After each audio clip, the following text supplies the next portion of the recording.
There is a huge danger to American children that might surprise parents. Kids are increasingly becoming victims of human trafficking.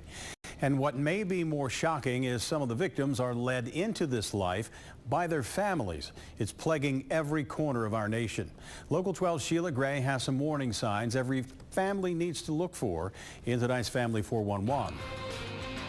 A lot of times when I tell my story, I don't put an age out there until later because it's so much for a lot of people to handle. Rachel Pointer got sucked into the world of human trafficking when she was just 6 years old. The man who exploited her was right next door. He knew exactly where I lived. He even knew where I slept. Rachel lives in Omaha, but stories like hers are far from isolated. The U.S. Justice Department says 100,000 children fall victim to human trafficking every year. But experts will tell you the numbers are really hard to know because so many cases are hidden. All over the United States. I mean, it happens in every single community. And sometimes they use their children. Lisa Ramstetter works with trafficking survivors in Ohio and Kentucky, where she's seeing cases of families selling their own children. So in our communities, families are turning to commercial sex to fuel their heroin addictions. A parent can either go to a known pedophile and they can offer an hour of time with their child in exchange for heroin. Lisa works with survivors who grew up in middle-class families, victims hidden in plain sight. Some look for love outside of home and get trapped. I felt like I needed a guy to kind of lift me out of that situation. Rebecca was in foster care when she was forced into drug addiction and prostitution by a boyfriend. Foster children and runaways are more vulnerable, but experts say all parents need to teach their kids about personal safety. Start with stranger education for young kids. With older kids, talk about healthy relationships.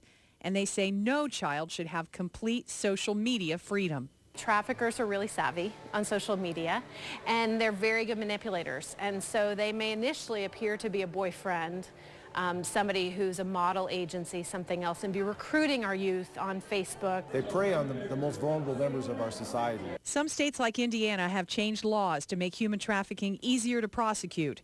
And police agencies across the country are stepping up efforts to save young victims. This is video from a raid in Virginia. Trying to locate and assist juveniles who are being used as prostitutes. But they need more eyes. So law enforcement is teaming up with groups like Catholic Charities and the Salvation Army, even truckers and hotel owners, teaching them signs we all should learn to recognize.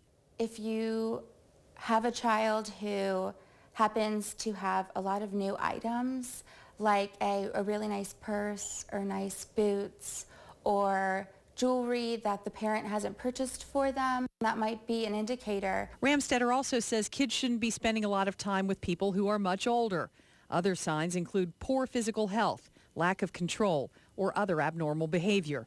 An officer who knew those signs saved 18-year-old Christy. He separated myself from my trafficker, and he asked the questions, and he showed that he cared and that he wanted to help.